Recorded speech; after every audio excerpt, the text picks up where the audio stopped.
In this video, I'm going to show you how you can adjust your SVG layers in your file to account for vinyl shrinkage. Sometimes when you apply HTV, the heat will shrink the vinyl, and then you end up with a separation between the layers that you don't want. So I've got an SVG file here. Let me go ahead and ungroup it until it says no groups down here at the bottom. And then I'll deselect everything and select this black layer. As you can see, it's an outline that goes on top of the colors. All right, let me go ahead and select all of this. I'm going to duplicate it and bring it over here.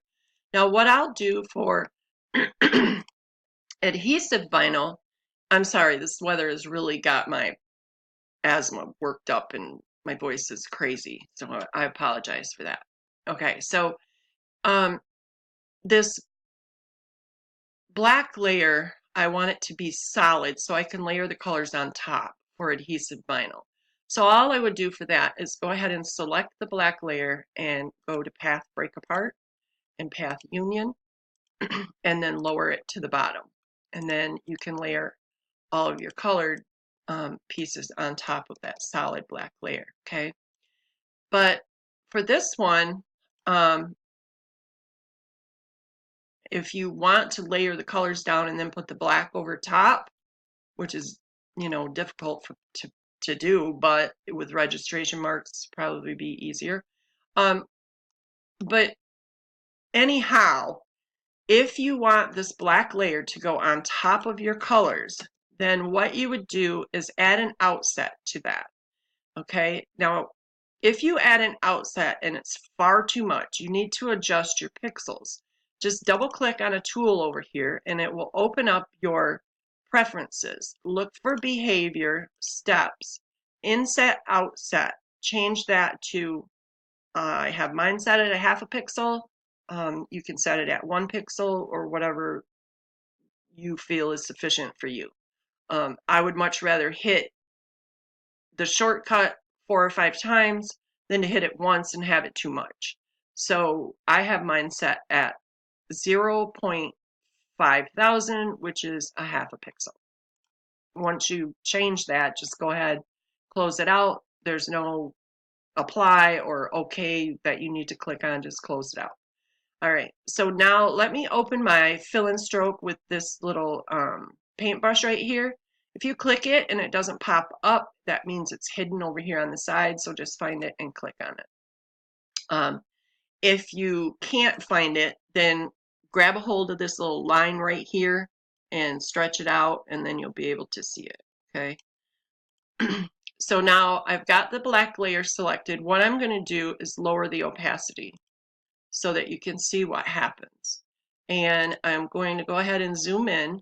And as you can see, this lines up pretty much almost perfectly. If there's any shrinkage, you're going to have a separation between your pink layer and your black layer here.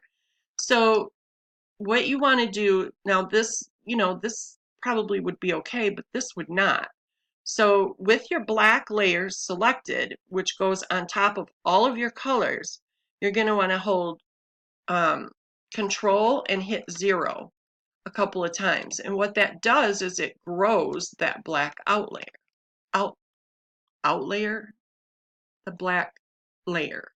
Okay, so now you have enough room here, enough of an overlap here for separation. So let's go ahead and bring this back up.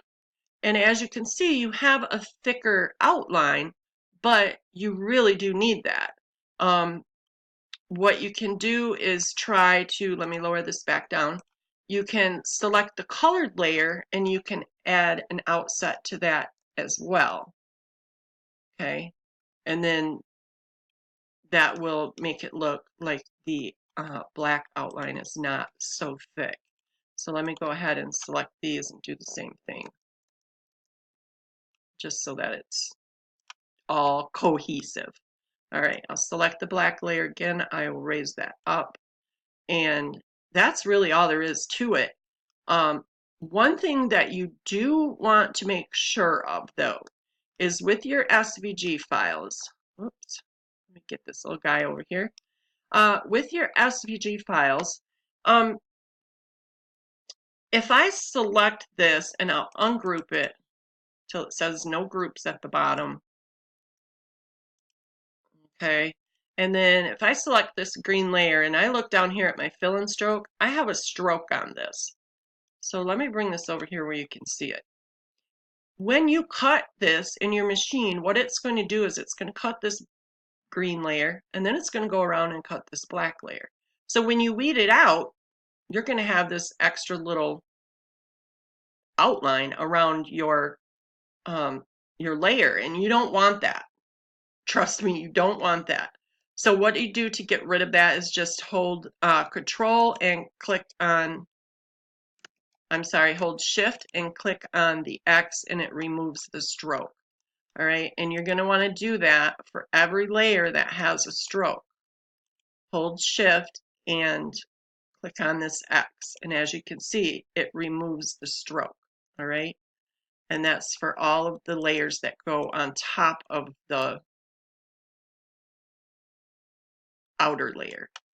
Actually, if you check your outer layer, you don't want a stroke on that either. So if there is one, just hold Shift and click on that X. And that's it, guys. It's pretty simple, right? So I hope this helps. Thanks for watching. And be sure to subscribe so you don't miss any of my videos. Thanks.